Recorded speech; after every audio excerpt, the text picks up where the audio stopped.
Hey, Curtis, what do you got for us this week? This week's movie, Oz, is The Office meets 50 Shades of Grey meets Avengers Age of Ultron. This week's movie is 2002's Secretary.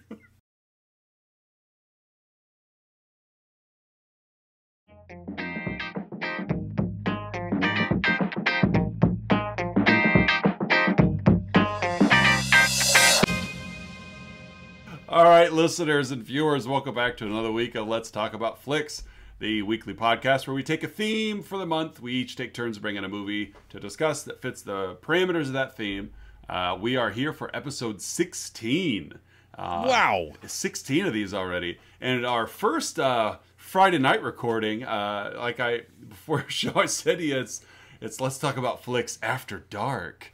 We're behind the velvet rope. We folks. are. And so we definitely have a movie that fits that category today. Yeah, more ways than one. And so, yeah, 2002 Secretary. Curtis, why don't you kick off before I get to characters?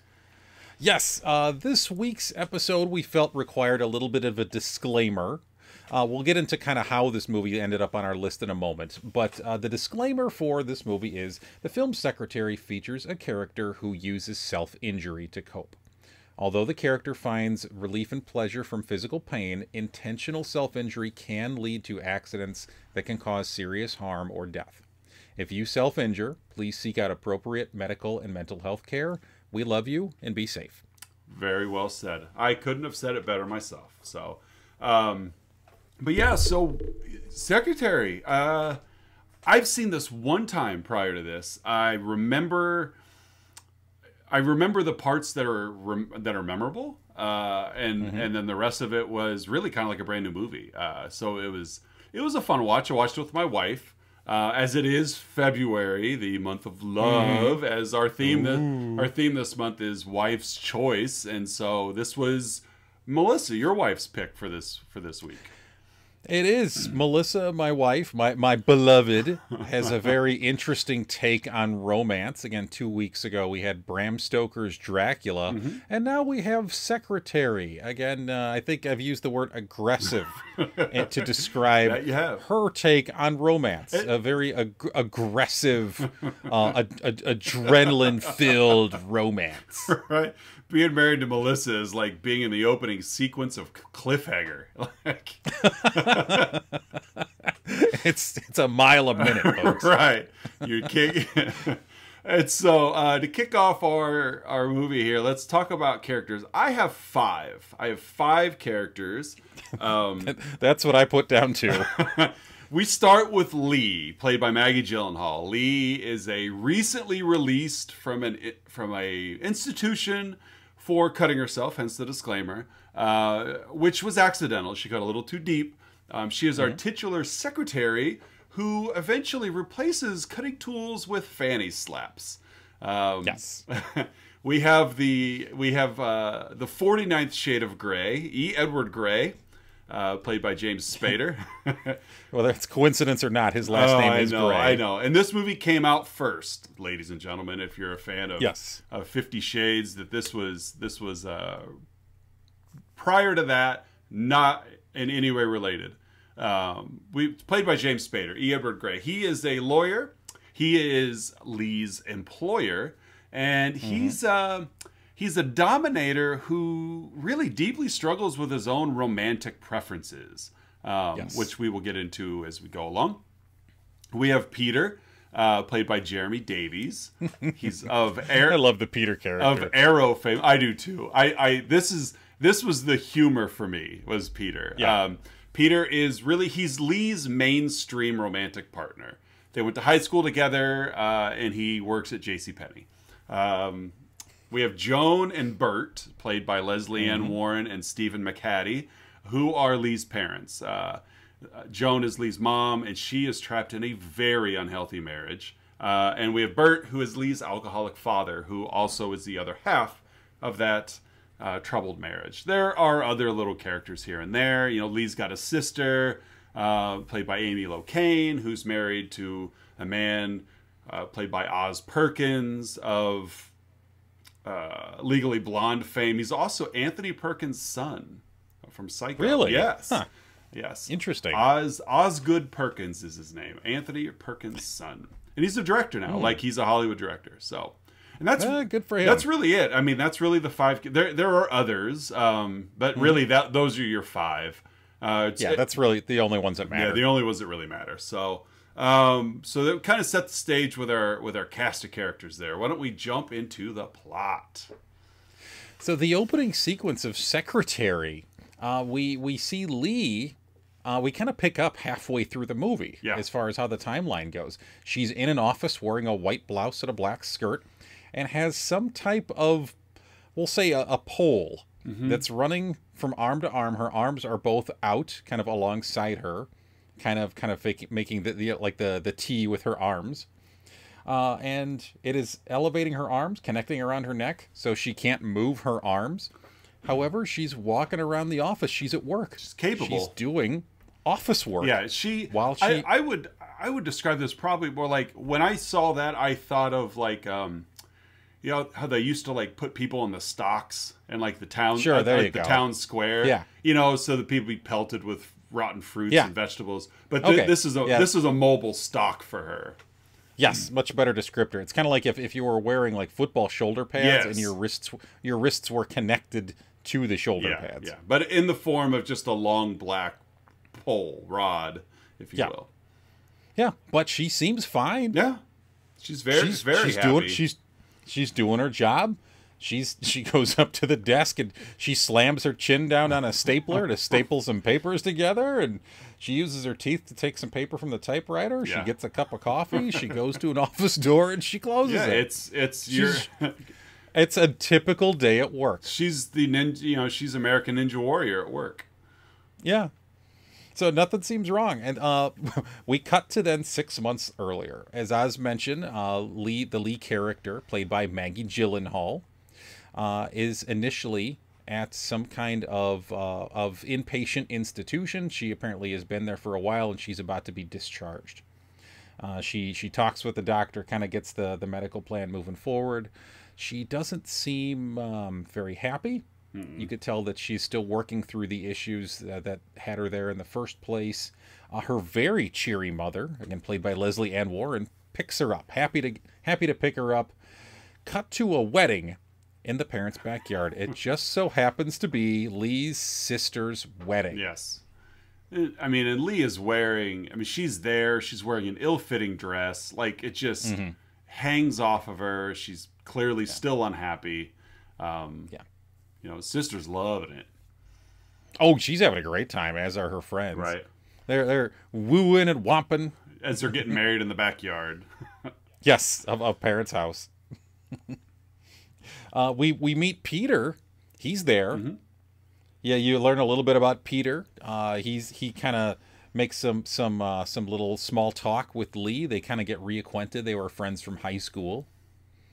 So they dance, and it's kind of an awkward, but you know, the others are having a great time. Father walks up to Lee, says she looks beautiful. He's got a beer in his hand. Lee is not happy about that at all. Right. Dad almost passes out right there. Yes. He's got to sit down. He's very drunk. Very drunk. Lee then runs up to her bedroom because she's living with the parents as well. I'm guessing the Lee character is probably early 20s. Yeah, that's what I gained. Yeah, I gained that as well. You know, still very naive to life, still very emotionally immature as well. It's kind of stunted. Yes, a little kind of emotional arrested development. Right, and so living with the parents is probably what's best for her at this point, because it's pretty clear early on she has no idea what she wants for her life. Yeah, and probably isn't quite capable of caring for herself, right. You know, the way that she would need to, especially just kind of coming off of, you know, what she's been dealing with and experiencing for the last, presumably, several months. Yeah.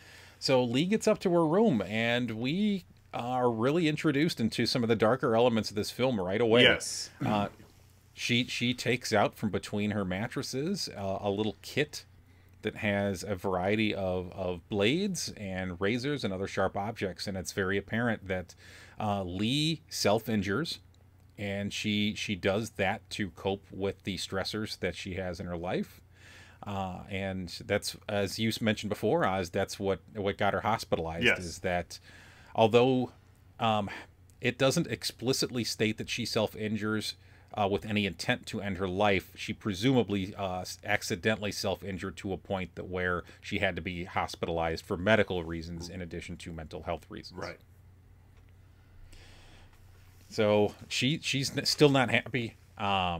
She uses later on. She uses a tea kettle to burn herself. Yeah, and early on, she's still very torn. She gets this gear out. I mean, she goes straight back to her comfort zone of self-harm, but then she does hold back. Like, she wants to, and then she goes and she puts it in the drawer of a desk and just, like, you know, her clothing drawer or whatever. So, I mean, she really is attempting to put to use, you know, the skills to avoid self-harm that I think she picked up in the institution. And so, you know, she's really wrestling with it. Yeah, and so she knows what makes her feel better, but she knows that's not good for her. But she also has nobody to turn to.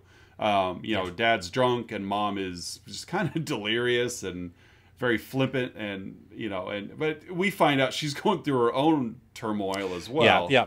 Mom cares, but Mom is not in a position to be the kind of support that Lee needs right now. Right.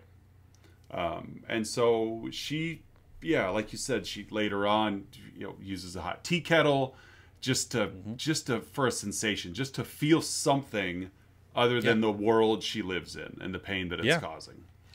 And the face, you know, the camera kind of pushes in on Lee's face when she burns herself, and it's a mixture of emotions. It's very much a release in a lot of ways. Lee is taking typing classes, kind of an old school typewriter class. So she's trying to gain some basic workplace skills and employability skills. And she's very good. She's excellent. Yeah. You know, so she gets a little bit of confidence build up there of, I'm good at something. I'm good at something that could make a difference. That's something that can matter.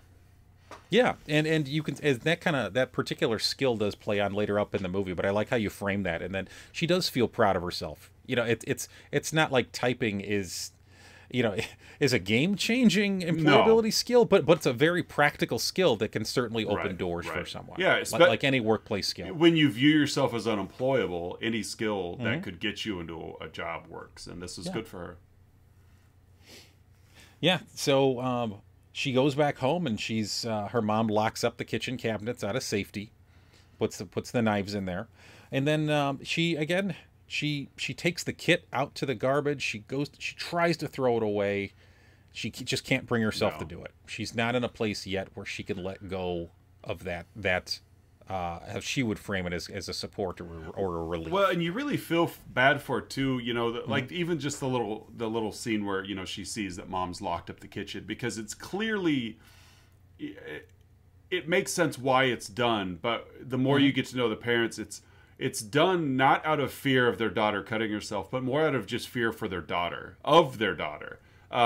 because they don't know how to handle her, because all the self-inflicted pain she's been putting herself through has been secretive and privatized, so they're not aware of the pain she's in. So this accidental self-harm looked extreme in their eyes because they weren't aware of anything prior, and so locking things up almost was a reaction to, oh no, our daughter, she's a freak, there's something wrong with her, when in fact, as we find out, a lot of the cause is actually them. It really is. She pulls out some help wanted ads. Yes. And, you know, and she's determined to try to make something of her life at this point and be a part of something bigger. You know, if nothing else, get herself out of the house and get herself out of the toxicity that she lives with every day.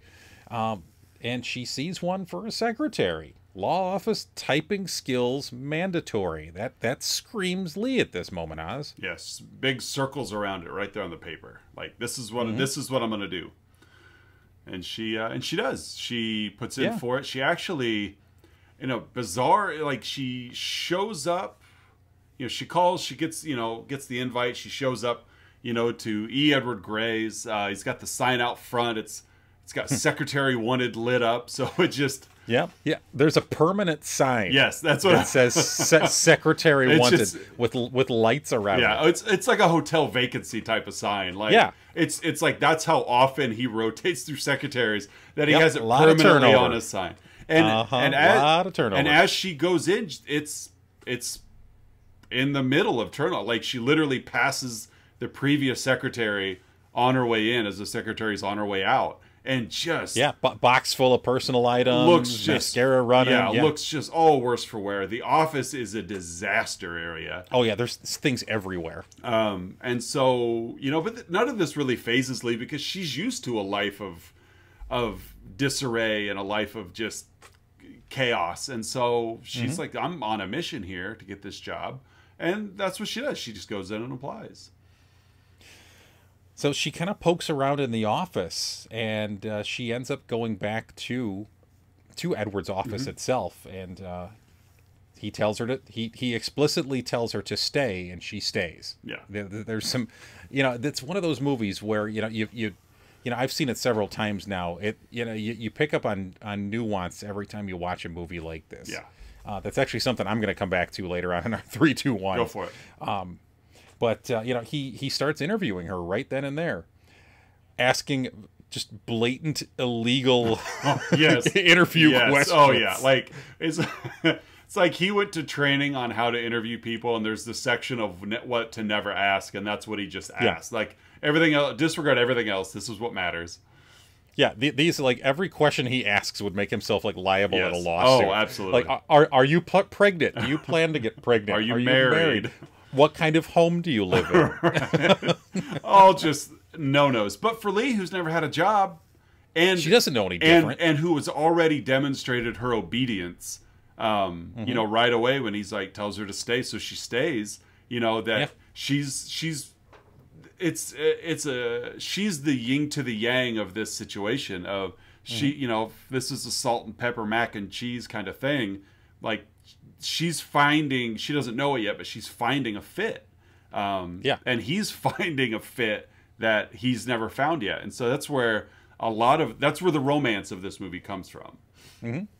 It's a very kind of odd office setup, and even you get to see some of his quirks right away. He has throwing darts that he uses to dial his phone. He has an incredibly elaborate orchid garden. Very much so. Just right there in the office, like a walk-in orchid garden. And he puts her to work right away. He tells her to go get him coffee, and she does. All right, so I'm seeing some similarities here. Let's see. Dracula at the very beginning started with swords and kind of this body armor, very, you could argue if you wanted to, somewhat, samurai warrior-esque. Then we've got The Bodyguard, where Kevin Costner has samurai swords. And then we get E. Edward Grey, who's got throwing stars and a orchid garden. It's like you're almost envisioning this just like Japanese tea room music playing all the time. Everything's got this kind of like Asian feel to it. And so, yeah, I wonder if next week's movie will have that. I doubt it. Well, I think it tips our wives' hand as to what they're really looking for in a significant other. Right. And not us. Yeah, it's clearly not us. They want samurai warriors. I don't have what they want. I don't have a sword. I guess the closest I could be is I think I'm funny like Jackie Chan. So it's as close as I could get. So he puts her to work, and she gets him coffee, and he asks her some more questions.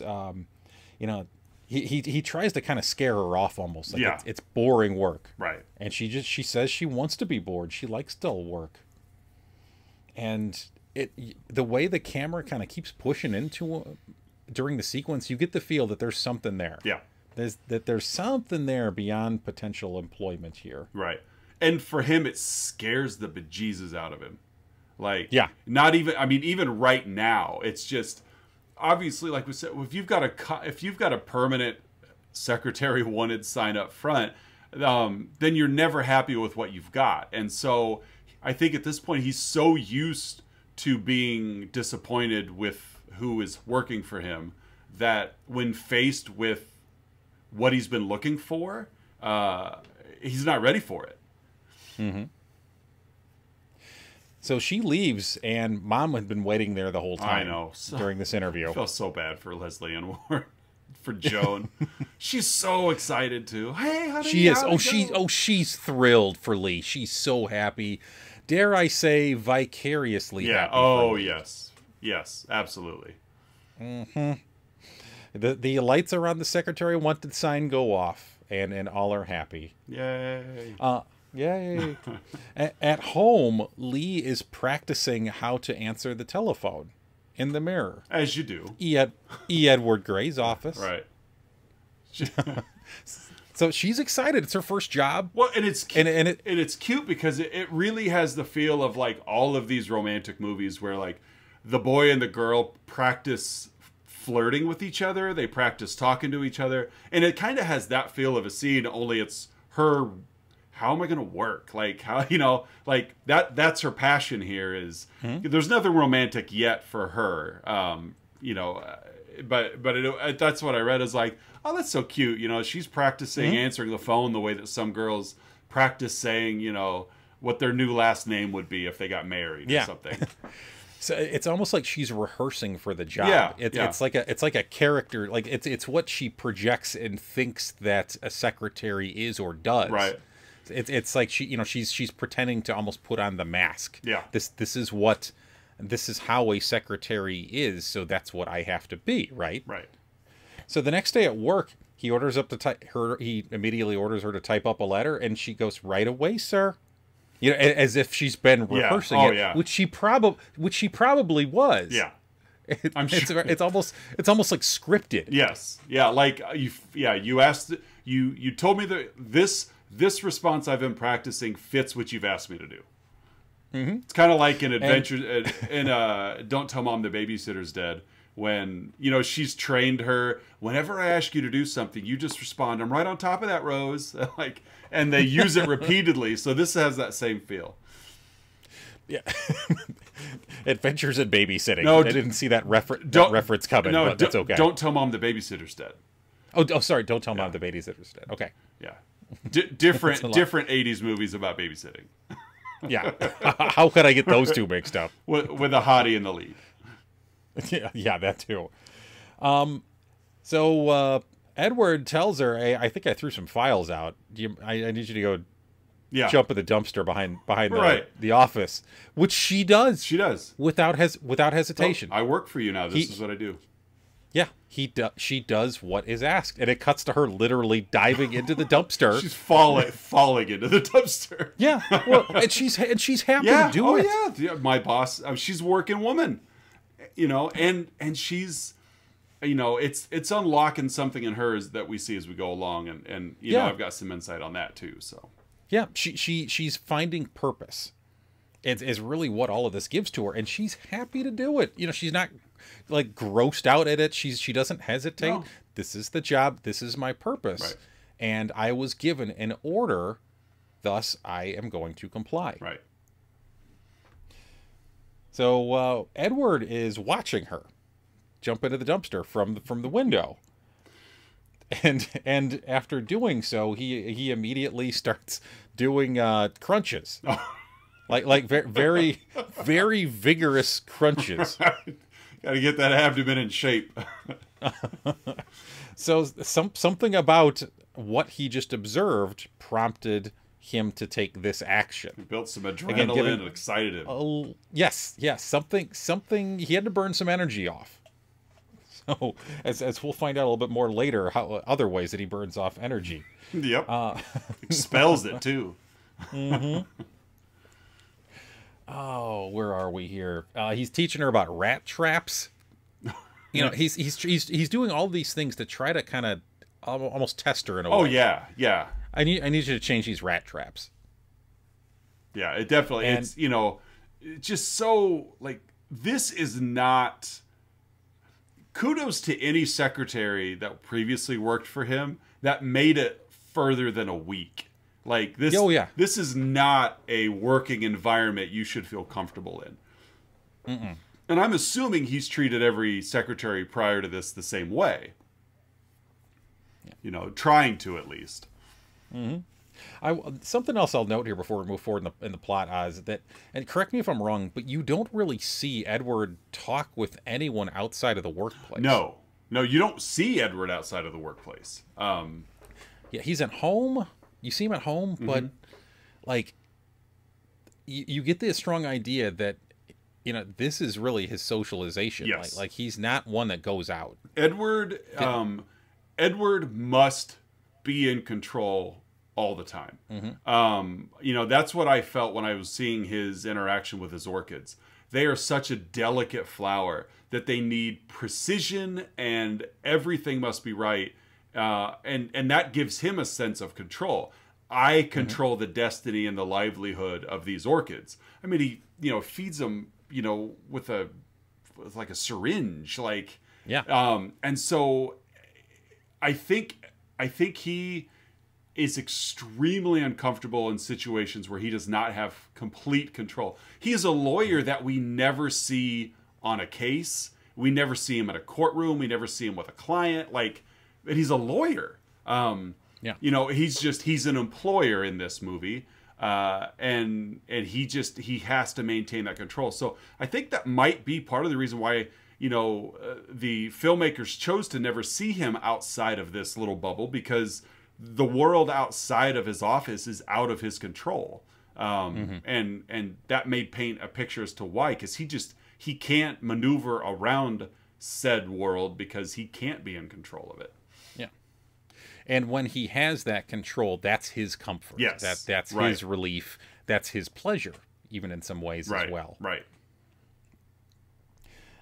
So Lee goes back to work at the office. Edward's ex walks in, and Lee is stuck on the phone with a telemarketer, and Lee is too polite to disengage.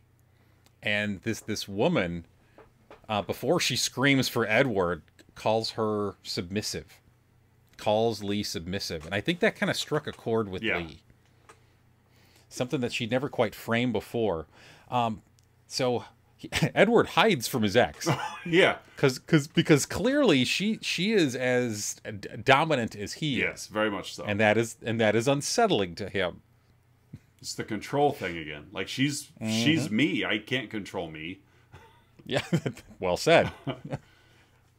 So she then gets a call from her father at work, and this really kind of started a spiral for Lee here. So like, she gets a call, and he's lost, he's drunk, he's disoriented, he doesn't know where he is. She's trying to manage the situation with this ex and with Edward, and by the time she gets back to the phone, he's gone. Yeah.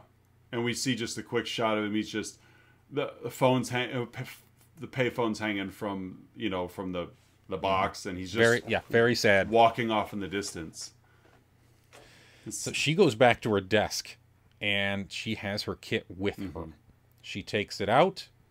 She's about to self-harm, and she notices Edward watching, and she very meticulously yet very quickly puts things back away, straightens her materials, and she looks up, and he's gone. So the cat's kind of out of the bag. Yeah. As far as Edward is now aware that this is what she does to cope. He clearly noticed something was wrong. Something in this phone call spooked her. And she feels vulnerable. And cut from that moment of vulnerability to her on a date with Peter at the laundromat. Good old Peter. Old Peter. Oh, Peter. And he says they're in a relationship. Yep. That's sweet. In a lot of ways, I know. Correct me if you think or if you disagree here. I think Peter, in a lot of ways, is as naive as Lee is. Oh, absolutely. Yeah, he doesn't know.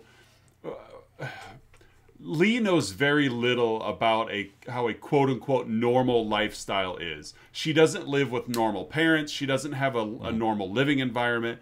You and I both work in education. We both, unfortunately, have experience with students that inflict self-harm. And there seems to be a pattern of external behavior on these type of people.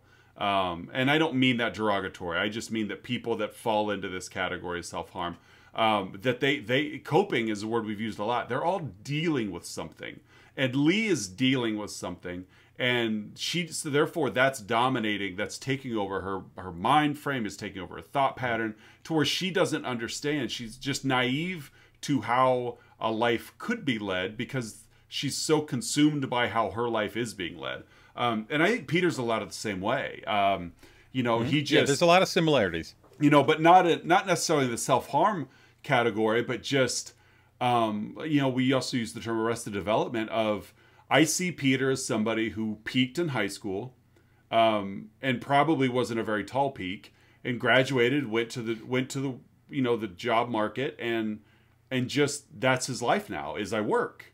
And that's where he finds his value. He's probably somebody that takes a lot of pride in working 50, 60 hours a week because he feels needed by his job, despite the fact that in reality he's being taken advantage of by his job. Yeah. But like that, that's the sense I get from Peter. So when it's an opportunity for him to be with someone like Lee, it's a quick attachment of, we're in a relationship. Like there's nothing in our acquaintance that would signify a relationship, but I like you because you're talking to me and nobody else does, so we're in a relationship now. Yeah. It's very cute. Yeah, it really is. It's very cute. He's a super sweet guy, super nice guy. It's easily the safest relationship Lee could possibly have in this movie. Yeah. So as they're kind of like playfully like just kind of together at this laundromat, and of all people, I guess this is the one circumstance in which we see him in a setting that's not home. He drops off his dry cleaning, because that does seem like something that he would do. Yes. Yeah. Because he has to have his clothes perfect. So I would think that the laundromat would be a place where he's not he doesn't feel that lack of control. Yeah, but he's in and out. So yes. But he sees Lee and Peter being playful, and I even share a small kiss, and they don't see him. He goes back to his car, and he takes a red marker out of the glove box. Yes.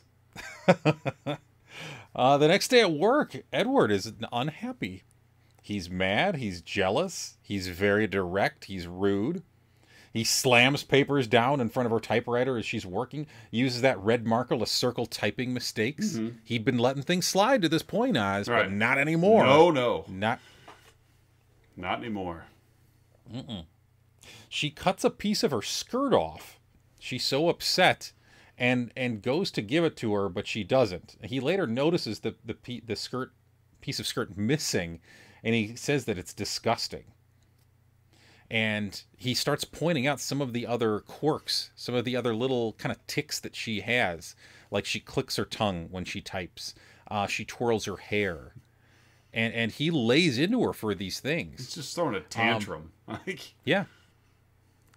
But that sequence ends. She goes back to her desk. She's clearly unsettled. She's clearly rattled by what just happened. And she notices herself twirling her hair. And she catches herself and stops. So despite all of that, everything she just endured, how awful he just was to her, he still took her feedback. He still took her directive and was changing her actions based on that directive. Yeah. So it's like my boss told me. So yeah, it's definitely laying the path for a, like we've mentioned a couple of times, a domineering and submissive relationship. Yes. Is this movie, by this point, listeners, if you haven't caught on, this is a movie that does, and we are halfway there right now, get into those topics of those with dominant personalities and those with submissive personalities.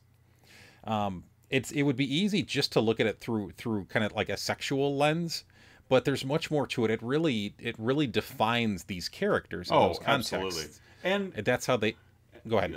And I think it's safe to say that, like a favorite food, you may not know if you have a dominant or submissive personality until you have it. I mean, it may not be something that you've had all your life. Your favorite food you may have not ever tasted yet. But it just, if given the right circumstances and the right environment, there might just be something that you find works for you that you didn't previously think was there. And so I think we're seeing a lot of that in both of these characters. You know, as Lee's been struggling to find, I don't want to call it passion, but love in just the love sense. You know, she doesn't feel necessarily loved by her parents, or, you know, her and her sister don't appear to have any relationship. But she does know that Pete's not really what she's looking for. Despite how cute it is. She tries later, but it just doesn't work. But yeah, so definitely, you know, it's definitely a theme that plays out moving forward from here on out. Yeah. We cut to Lee at Peter's house with his parents. Forgot about we this. we get some insight into Peter and at home and kind of his upbringing. And again, there's a lot of parallels between this family and Lee's family. The one exception is the dysfunction. This family seems as kind of naive and sugary sweet as they are. There's not, you know, dad's not an alcoholic. No. You know, mom's not codependent. You know, Right. You know, but it's a very kind of stereotypical traditional setup. I laugh out loud at some of this. You know, mom's. You know, the mom's talking like, Peter told me that he thinks you're soulmates. It's the kind of stuff that I say to my wife just to make her laugh, because she knows I'm full of it. Like, yeah. But these people, she really means it. The mom really means absolutely, it. yeah. Like my Peter has a soulmate. Yeah, this is Napoleon's brother Kip explaining a relationship. Yeah. Only as an entire family. Yeah, and Dad chimes in. Well, you know, Peter has a stable job at the JCPenney. They even gave him a cell phone. and so I mean, it's something his parents are so proud of. Oh God, yeah, they're just gushing at Yeah. it. They're so happy. They're Right. so proud of their son. He's got a girlfriend. They're soulmates. He's got a job at the JCPenney. He's got a cell They phone. gave him a cell phone. Right. So it's just, again, it's over the top. Man. It's super naive, but it does have this just dumb sweetness to it. It's extreme sweetness, but at the same time, you can't help but feel absolutely sorry for these people, because, you know, out in public, they're likely, unfortunately, the butt of everyone's joke. Yeah. You know, that they are, but they're sweet people. Like, they're completely harmless. They'd probably do anything for anybody, but just because they're a little different, or they don't talk the way other people do, or they gush over the little things that they are probably, as even this movie's doing it, they're, you know, ridiculing them in kind of a black comedy kind of way. Mom comes across as, and as I think you'll know exactly what I'm going with here. It's kind of like the 50-something-year-old woman who's always wearing Winnie the Pooh. Oh, like yeah. Absolutely. Oh, yeah. I can also see her as what's the wife in Bob's Burgers? Linda. I see a little bit of Linda here too at times. Yeah. You know, Yeah. that's so good, honey. You know, just just everything's a positive, everything's great. But yeah, I definitely could see somebody who probably collects Beanie Babies still. Yeah, or like those like porcelain bears. Or something. Yeah. You know, precious moments and stuff like there that. There we go. Yeah. Yeah, absolutely. Got her big collection and the big curio cabinet behind the glass, and just loves to show it off. Yeah, because they're happy and they're innocent and they're sweet, and you don't have to think too hard about it. Yes, she definitely has Winnie the Pooh sweaters. Probably puts her hair in pigtails when she can. Just very, but again, a lot of just very Arrested Development type things that would excite a kid, like, wow, stickers, and and that's the whole family. Yeah, that's them. So the next day, back at work, you see Edward freeing a mouse that was trapped inside the office. And Lee is using nasal saline. One of the things I think I forgot to mention it before that he was laying into her about was like, you sniffle a lot. You're always sniffling. And so now she's using nasal saline to try to prevent that. She's responding to the feedback she got, as harsh as it was. He then calls her into her office and he puts her through a scenario. He pretends that she's taking a phone call. You're too meek when you answer the phone, Lee. Mm-hmm. You are a representation of me. You are a representation of this office. and he he makes her go through this scenario. You know, you need to use a bigger voice, a more confident voice, and she does. No. And she's so happy. She's so pleased with herself. Oh yeah, she does it. yeah. Yeah. She's happy. You know, she's doing what he's saying, and he's praising her, Yeah. and she can't get enough of it. It's like she didn't realize until she got this job that what she wanted in her life was somebody to tell her to jump. Yeah. Because she's ready to jump as high as they want, but nobody's ever told her to jump. You know, Yeah. they're just either they're coddling her, or they're ignoring her, or they're inflicting harm that they don't realize, and the whole time she's just wanting. Like, she doesn't realize that, I don't think, until now. Yeah. You know, because it's like Peter's relationship, you know, he looks at it as like, she's my soulmate. Despite the fact that they've done nothing but share a smooch at the laundromat. But yet her Over a Tide Pod. right. But like the happiest part of her day is being told what to do by her boss. Yeah. And I'll even go so far as to say, like, she has yet to give herself permission to be given permission by others. Yeah. Like, or yeah, like, I know that might sound like kind of backwards thinking, but like she has to give herself, she has to allow herself to these allowances. Yes, I agree. And then he confronts her about this date. You know, he asked, did you go on a date recently? Have you had sex? And she gets very kind of meek and like giggly. Right. She's not quite sure how to respond. And then he confronts her about the Band-Aids. And, you know, because he saw her almost cut herself before. Right. He saw some scars on the Yes. back of her leg. And he confronts her about it. He obviously cares about her. You could argue that he might be, you know, this is probably not a workplace appropriate kind of conversation. Well, neither was the interview. Yeah, but then again, what has been workplace Right, appropriate right. to this point? And he directly tells her, and I'm going to read off my notes directly here. You will never ever cut yourself again. You're over that now. It's in the past. Have I made myself perfectly clear? And she says yes. Yeah, and I didn't write that word down word for word, but that really did stand out to me when I watched it too. Yeah. It was him really taking a caring approach to her safety.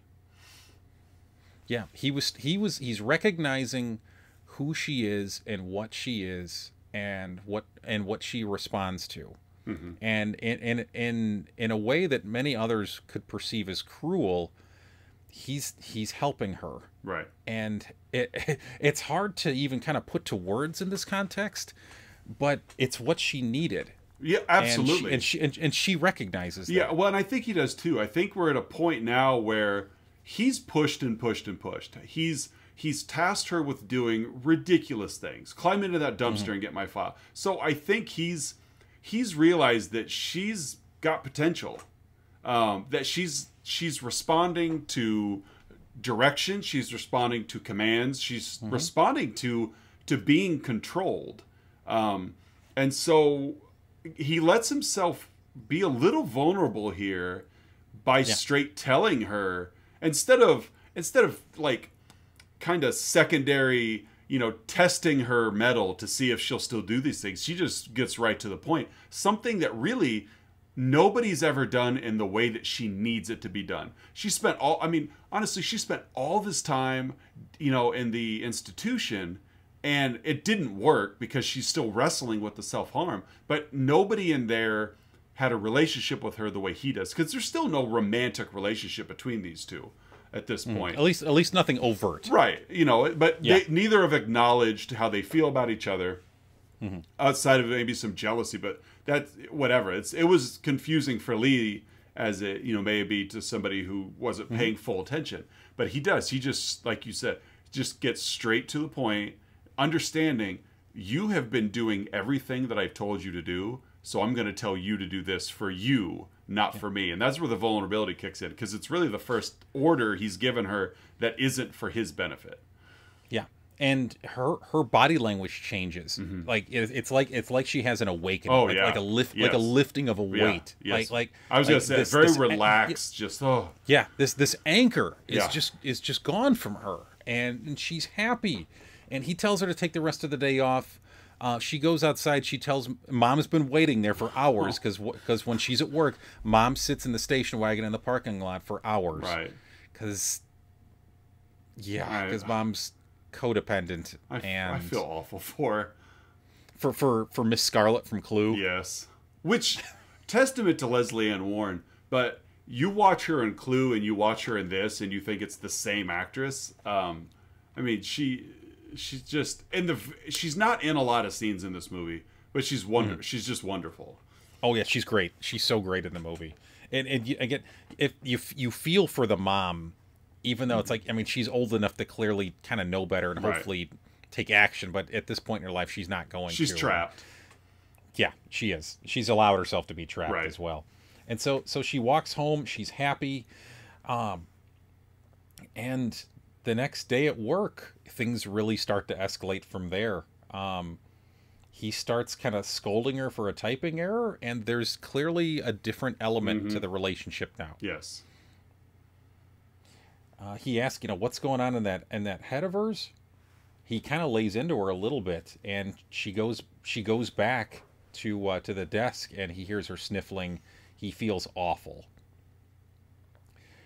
He brings her back into the office, and this is where we get to one of the moments that people who do know this movie, this is one of the moments that really starts to kind of define it. Yeah.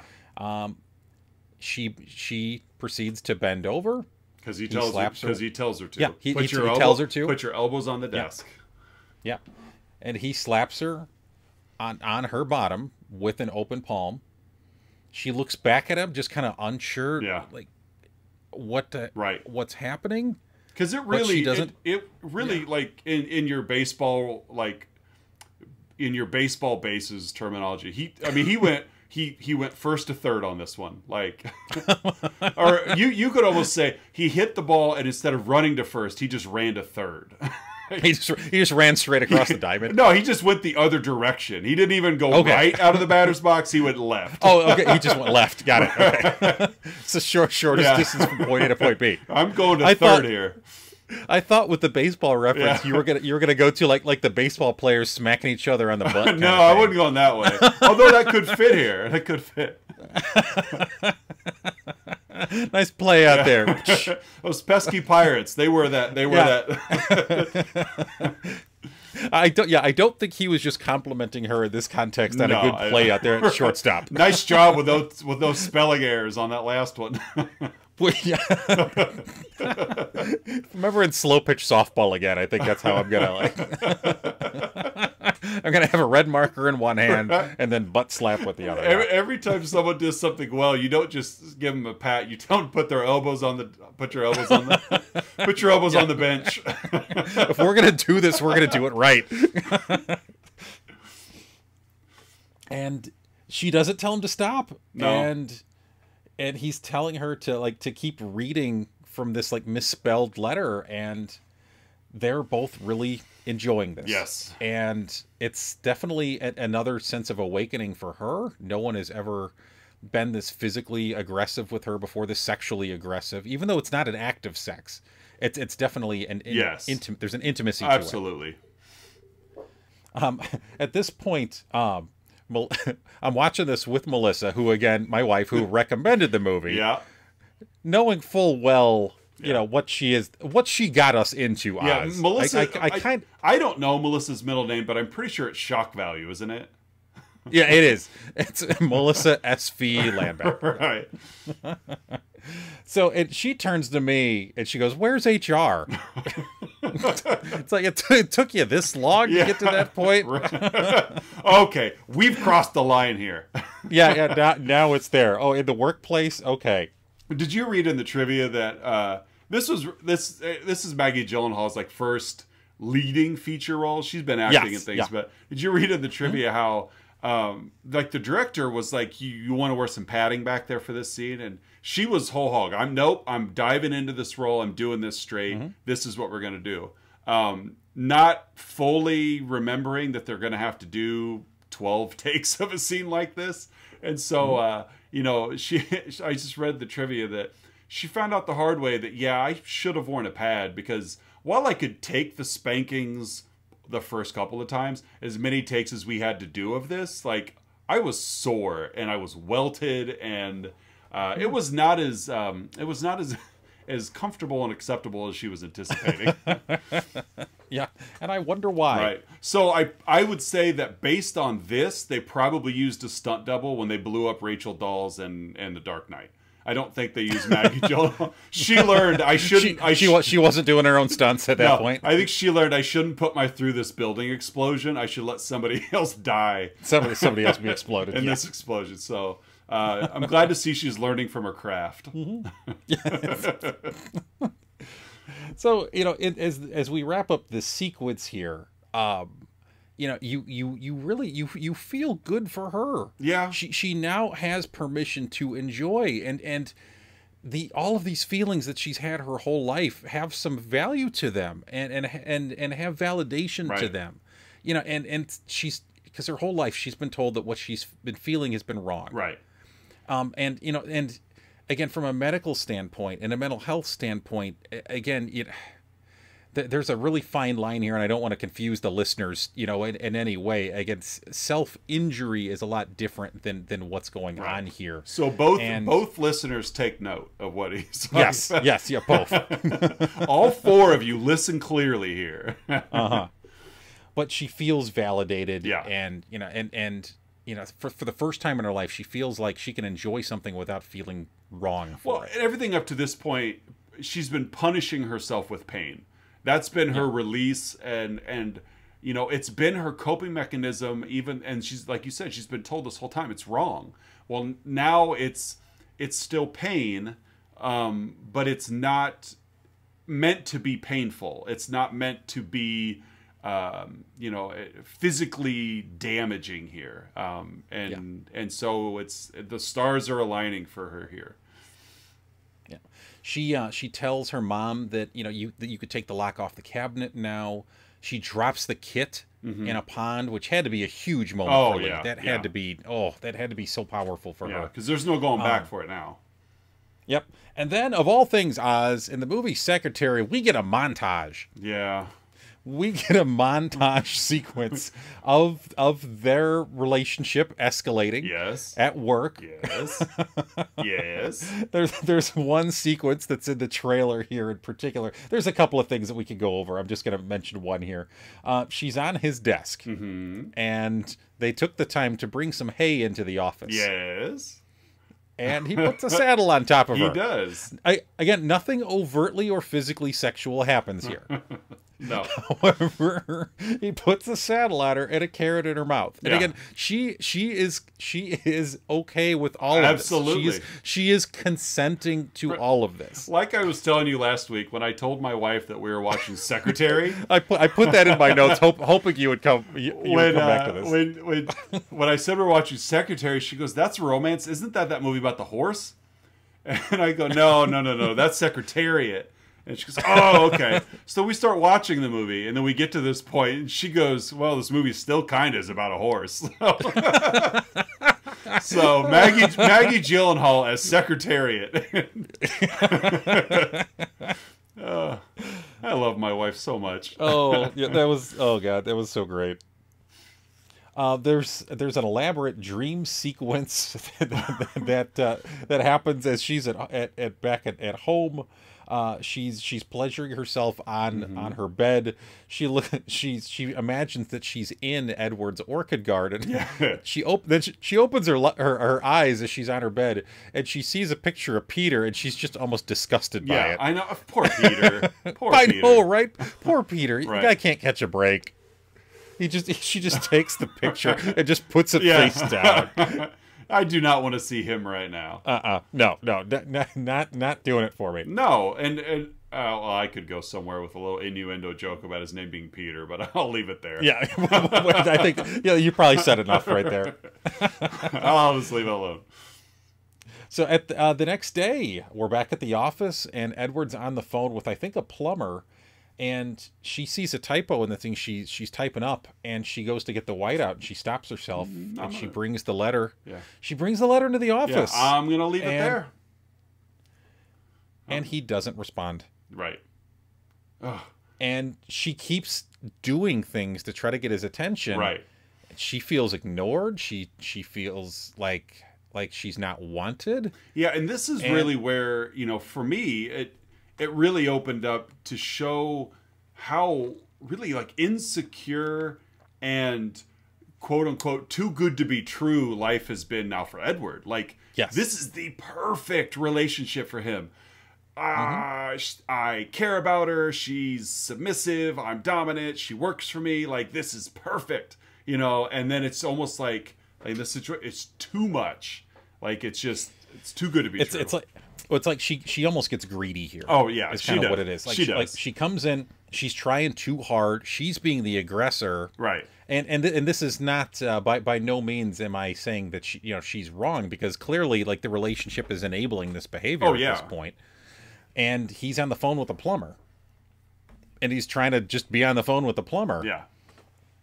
And you kind of get the impression that he notices her trying too hard. Right. And he's starting to recognize kind of what's become, and going back to a point you made earlier, Oz, maybe he's feeling like he is in control of where this is going. That's just where I was going to go, is that she's trying so hard. She's trying to control the narrative here. And no, this isn't how this relationship's going to work. I need to be in control. And then things kind of go haywire. Yeah. We find out that her dad checks himself into the hospital. Lee freaks out. She's at the hospital. She doesn't know what to do. She goes to the source of her comfort these days. But in this case, it's night, so she goes directly to his home. And he's on a treadmill, very vigorously working out, just sweating profusely. You can only imagine how long he's been on this treadmill for. And he sees her through the glass door he has. And he notices clearly she's distraught. And she can't bring herself to tell him what she's feeling or what just happened in her life. Right. She just says that she makes some kind of quick aside about a case he's working on, and right. Yeah, we should pay attention to that detail on this case tomorrow.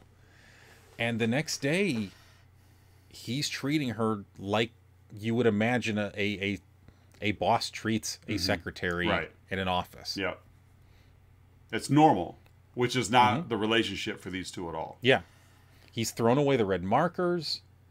He's dismissing her advances. She goes and gets like a bourgeois photo shoot done. Yeah. And again, trying to be the aggressor, trying to draw him in, and again, that's not how he operates. And it's just things are not going well. No. We then cut. Speaking of things not going well, we cut to Peter's bedroom. Oh, Peter. Poor Peter. Oh. And he's trying so hard, Oz. Yes, he's he trying really so is. hard to be sexy. Yes. And he's trying so hard to be, to kind of charm her. Yes. And it's just not working. Right. He would be the type of individual that he wants to make love. Like, yeah. We're soulmates. Yeah, we're soulmates. We're soulmates. We need to be together. You and me forever. And she's like, could you try and spank me? Maybe that'll work. Like, try this. And it's just not working for either one of them. Peter's so confused. Like, he's oblivious to it. He's so oblivious to it, Oz. He doesn't get it. No. Like you get the impression this might be a first for him. Oh yeah. And which he's pulling in that JCPenney money, so you'd think he'd be pulling honeys all the time. He's got a cell phone. But apparently not. Apparently not. So they do make love, and afterwards he asks, "Did I hurt you?" And she just gives it just a disappointed no. Like, I wished you would have, but no. No. Oh, poor Peter. I know, he's such a nice guy, but he's just such a dweeb. Right, he really is. He's such a dweeb. Oh man, he makes young Curtis look hunky. There's a certain mutual friend of ours I have in mind right now that reminds me a lot of him, the way that this mutual friend acted in college. I'm leaving names out, but I got a couple of guesses here. Yeah. Yeah. So we'll leave it at that. Yeah. So we're back at work the next day, and Lee is trying so hard to get Edward's attention, and she puts a dead worm in the envelope. Yeah. And he can't ignore this one. She mails him a dead worm. Right, I know what'll get him. I'm gonna send him a worm. Oh, if I had a nickel for every time Melissa mailed me a dead worm. I got a whole file cabinet full of them. It's nice that you keep them. Yeah, I mean, she went through the effort to do it. I mean, it's like Christmas cards. You feel guilty throwing them out. I don't. I don't either. And so he calls her back to his office again, and it seems like things could go in one of a couple directions. It could, maybe the relationship rekindles the way it has been, but it for the first time the relationship turns overtly sexual. Yeah. They don't have sexual intercourse, No. but he pleasures himself, and he looks vulnerable. Yes. He looks ashamed. He looks almost kind of beside himself. And after she leaves for the day, he rips everything off the walls. Oh, it's like a tornado went through the place. He smashes the place up, and he's unhappy with what he's become. Yeah. He's unhappy that he's kind of he's overtly revealed this part of himself to her. It's been this, like, the workplace has been this, like, erotic dungeon for the two of them. I mean, the picture frames on the wall are the typo letters with the red circle. Like, I mean, the hallways are lined with the motivation of their relationship. You know, like, that's how overt it's become, and how outwardly it's become, is that they celebrate. And now, like you said, it's just gone destructive because, like you said, his vulnerability was there because she won. Like, and if you're a dominating personality, you win, and she won here. And with his release, it was signifying that I gave in to her, and he just has a heck of a time dealing with that. He can't cope with it. No. He can't cope with it. So he smashes the office up. And it's at the same time, again, their dynamic is kind of turned a 180 from where it started. Like, she's really settling into herself. She's listening to a book on tape that's called How to Come Out as a Dominant Submissive. Like, she's literally listening to a book on tape that's called that. He calls her back into the office again. I think it's the next day, and he repeats the interview questions. Yes. So it has cycled around. He's talking with her like the same interview that they had earlier in the movie when she showed up for the job in the first place. And he tells her that he can't give her the job. No. And he fires her. Yeah. It's not a good fit. And she's just dumbfounded. And I don't blame her. Like, as a submissive that, like you said, she's a submissive that has grown into the dominant portion. She's in control of her life now. And that's something she's never had. And so, but to be in control makes you a dominant. So she's willing to be the submissive partner here, but that turns him off. Because I don't want you to be willing. Well, and it's exposed him to himself in the sense that, like, he has to accept what he is, and he just can't. Right before she walked in, I forgot to mention this. He had typed up a letter that he dropped in the shredder as soon as she walked in, and the letter said, "Lee, this is disgusting. I'm sorry. I don't know why I'm like this." Yeah. And again, he's ashamed. He's never had to reveal this part of himself to anyone else, let alone himself, and now he's forced to reckon with it. And he can't. So she slaps him. He fires her. He says, "You have to go or I won't stop." And he apologizes, calls it a mistake, and yells at her to get out. And as she leaves, that secretary wanted light comes back on outside. Oh, I know. It's awful. Yeah. She didn't want him to stop. She pretends to go to the office the next day. Yeah. Peter proposed to her. Yeah, they're going to get married. Yay, Peter. He proposed to her in the basement of JCPenney's. I know. Oh, I'm sure that his parents were so proud. Oh, yeah. It's probably, you know what? Because his parents are his best friend. Mm-hmm. They probably went to bingo right afterwards. Right. Oh, probably took him out for dinner at Ponderosa. And they got milkshakes at Arby's later. Right, there you go. And she said yes because she didn't know what else to do. Right. And then she's over at Peter's house trying on his mom's wedding dress. Mm-hmm. Because they're going to get married. Right. They're going to get married, Oz. And she realizes what happens. She runs out. We kind of have, at a glance, it would look like the stereotypical kind of like runaway bride kind of sequence. Yep. But she literally runs out of the house in this wedding dress, and she goes to, she runs into Edward's office, and he's doing crunches again, which whenever he's doing that, he's feeling vulnerable or ashamed. Yeah. And he tries to dismiss her. She says she loves him. And he says, we can't do this 24 hours a day, 7 days a week. And she calls him on it. Yeah. She says, why not? Right, like, we She both says, enjoy why it. not? Yeah. So this is the ultimate test. Yeah. He was testing her earlier in the film with things. Oh, yeah. And again, it's in a lot of ways, this is a test of his own shame. Mm-hmm. And, her getting through this validates his existence. But he tells her to sit in the chair, put your hands on the desk, palms down. And don't move. Don't move. Keep your feet on the floor until I come back, and he leaves. Mm-hmm. He just leaves. He walks out, Right. just leaves her there. That's your challenge. And she's happy. She's all in. Oh, she's so happy. all in. Yeah. In Peter's mom's wedding dress. and he's outside, like watching through the window, drinking coffee. All of her loved ones come in. Oh, yeah. Dad comes in, Mom comes in, Peter comes in. Mm-hmm. Peter drags her off the table. She freaks out. She backhands him. Yeah.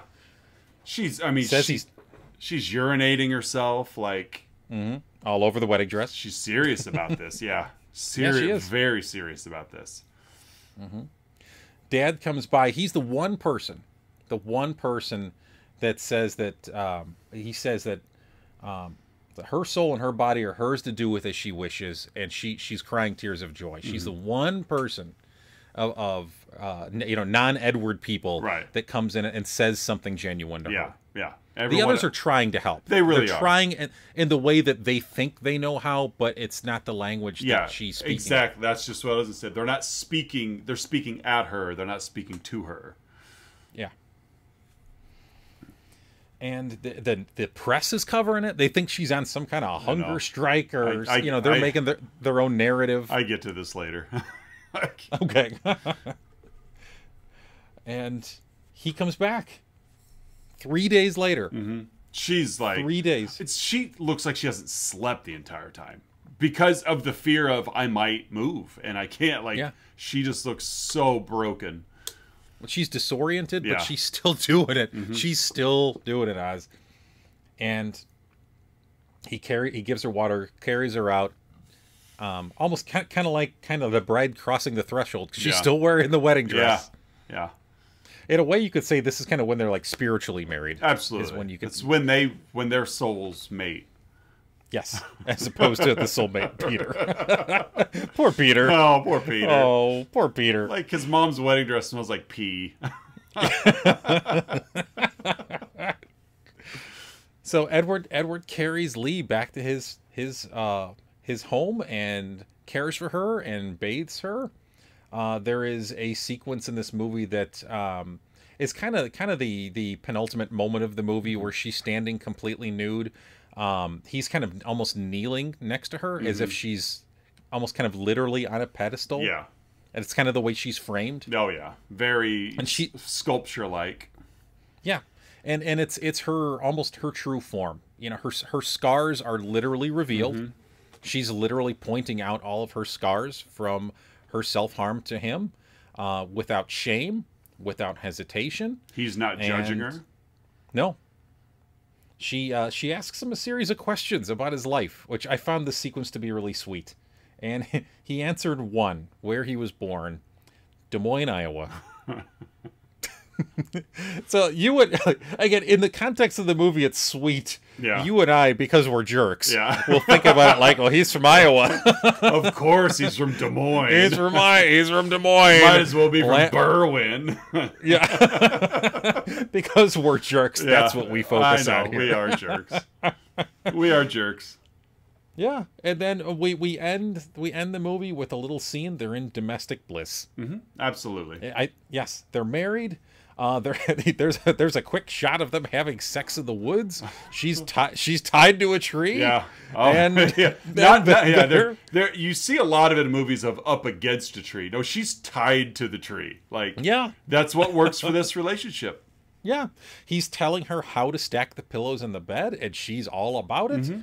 He goes to work. She stays there. She puts a dead bug on the pillow to wait for him when he comes back. Oh, I can't wait for him to see I did it wrong. Yeah, and the last shot of the movie is such a beautiful little moment.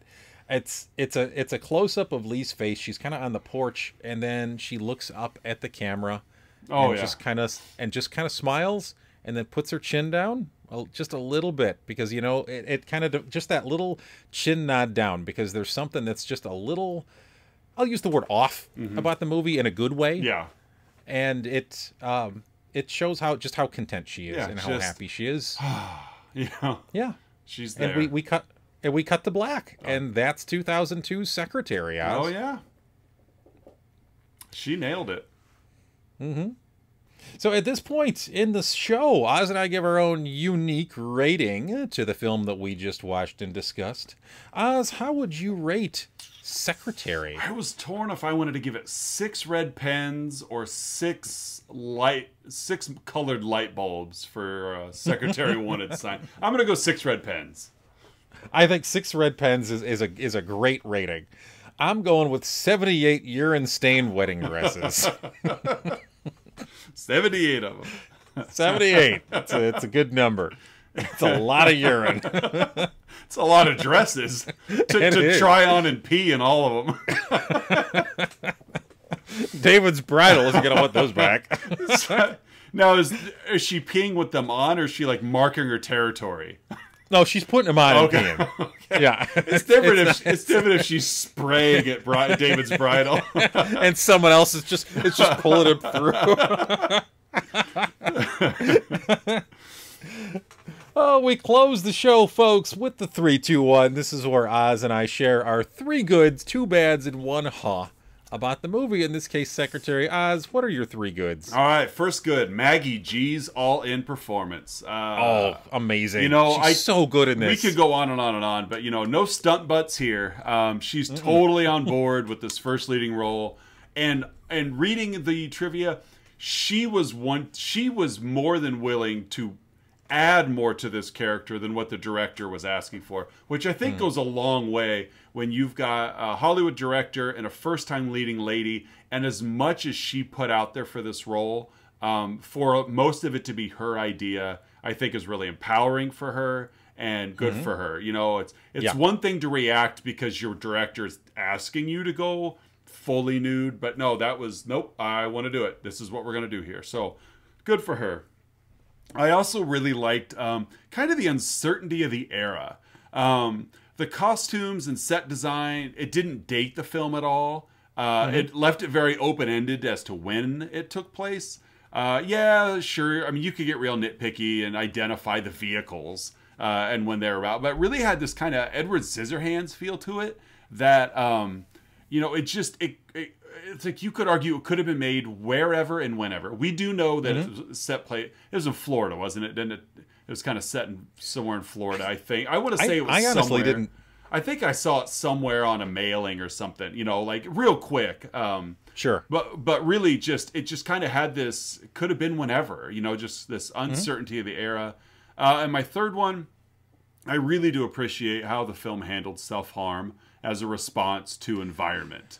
Yes. Lee was not a bad person or a tortured soul. She was just trapped in a messed up family situation and just had no idea how to retreat.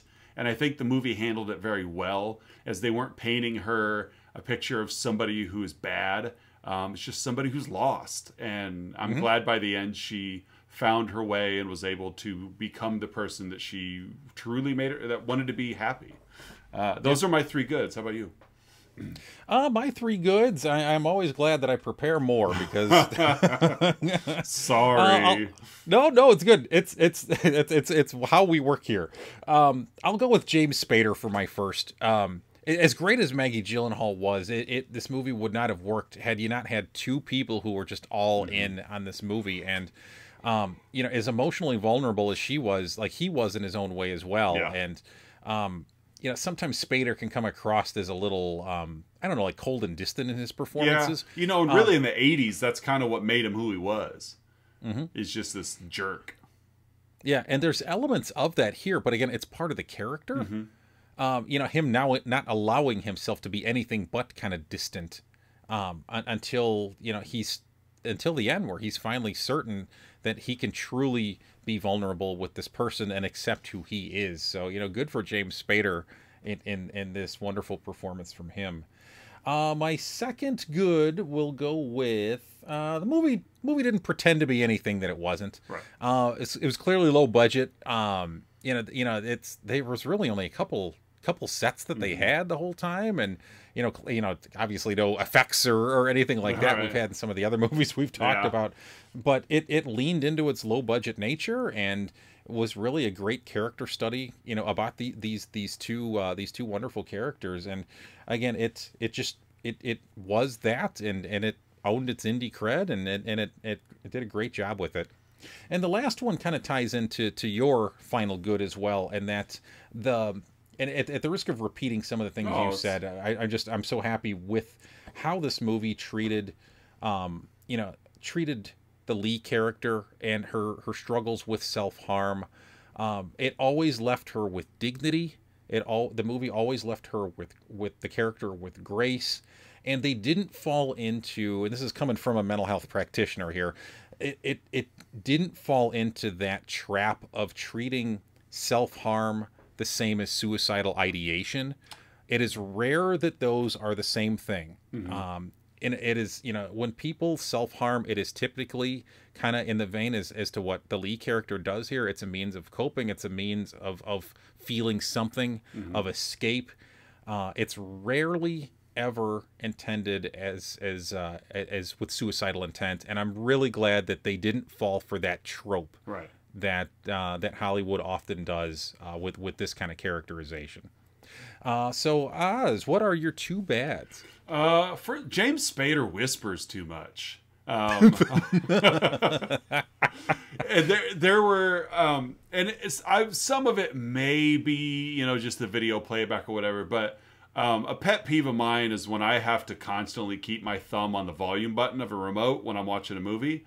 And so I found I'm turning it up a lot to hear Spader, and then I have to turn it down real quickly because I know Lee is going to speak in a normal voice. And if I keep it turned up to Spader's volume, then she's going to be yelling. So that's my first, was just James Spader. He just whispered too much in this movie. And the second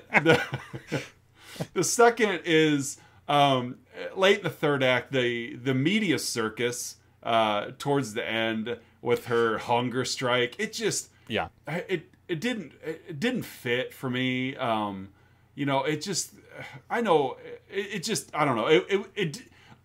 Everybody in and out of the office to try to talk to her was fine. That part was fine. But you throw reporters in the mix. We're in day 3, and I'm like, no, we're not. Like, it's not what it's like. How this even became like publicized news is beyond me. Like, whatever. So that was my second bad. I just thought that little piece of the media circus was just, I didn't care for it. How about you? Sure. My bads, I'm going to start with the trailer. I think, Oz, you had pointed this out when we were communicating about this movie before. The trailer makes it look like it's a really soft kind of rom-com kind of thing. And it is a dark humor. Yeah. Yeah, I mean, there is humor in the movie, don't get me wrong. Like some of the stuff with the Peter and his family and how and that kind of montage sequence when they were really getting into their interplay between each other at the office. Right. It was fun, but it wasn't like guffaw laugh. No. Like there's no laugh track underneath it. Right. And the trailer just kind of made it look like this cheeky little rom-com. Yeah. The humor in this movie is probably closer in line to, even though Napoleon Dynamite's a straight comedy, but there's really not a whole lot in Napoleon Dynamite you're laughing at because it's supposed to be funny. You're laughing at it because it's so weird and goofy that it's funny. And like, that's how Peter's family was. It was just, you're laughing at it because you're like, oh my God, this is ridiculous, because there are people that are like this. These are the people that, if they're at a restaurant with a bunch of friends, they're going to toast to friendship or something. Something like that. The kind that people, like you and I, because we're jerks, we just kind of roll our eyes. We're like, oh, come on. Like, this is ridiculous. Yeah. And so for me, that's why this movie was funny. Where it was funny was because of that. Not because it was like, ha ha ha, but anyway, I agree with you 100% on that one. The other thing that I'll characterize as a bad, even though, again, this is kind of nitpicky, is the characters' motivations are it's so subtle. Like, you have to give this movie multiple viewings to really kind of understand what's motivating the characters, and it's not bad by any means. It's just you have to have a lot of patience with this movie. Yes. To really kind of get what's going on, because again, his character can be framed as very cruel, when in fact again he's being cruel to himself through the whole time. Right. But it's just it really takes a couple of viewings, a very attentive viewings, to really kind of see through and get what's going on here. Yeah, I agree. So Oz, what's your my is if Edward Grey is obviously so distraught by his romantic desires, as many times as he tried to push Lee away, despite her obviously being the one, why was his house prepared to be this S&M love nest that it was? Like clearly he's running through the cycle of secretaries, and he finds reasons why none of them work, and he finally finds one that works, and he tries to push her away. But it's like, at home, he's got everything ready. It's like it's heaven for this relationship, and it took forever for it to get there. So that was it's like, are you really keeping that grass bed manicured? And all these other things. So that was, and again, I really struggled to find a hug, because this was a tight movie. There really wasn't anything, extraordinary that was present. But that was mine. It was like, why does his house already prepared for a relationship like that when he's resistant to actually getting to a relationship like that? So my is, what's wrong with JCPenney? Right. They trade JCPenney like it's a joke. It is. Yeah. They got some fine attire there, Oz. No, I'd understood if they said Sears. Take your pot shots. Oh yes, at Sears. Yeah, Sears. Whatever. They got it coming. Carson Perry Scott. Right. What's wrong with JCPenney? I'm gonna throw a bonus in there, though. All right. We're getting a bonus for this episode, and this one comes from Melissa, my wife, who suggested this movie for this podcast, and her is, why no Spader nudity? Is that why apparently she wanted to watch it? She wanted to see what the Age of Ultron was really all about. Right. Oh, she wanted to, never mind. Never mind. I wasn't there until you made the Ultron joke, but never mind. All right. Well, listeners, that wraps up 2002 Secretary. As usual, we, being the jerks we are, find ourselves laughing at the end of it.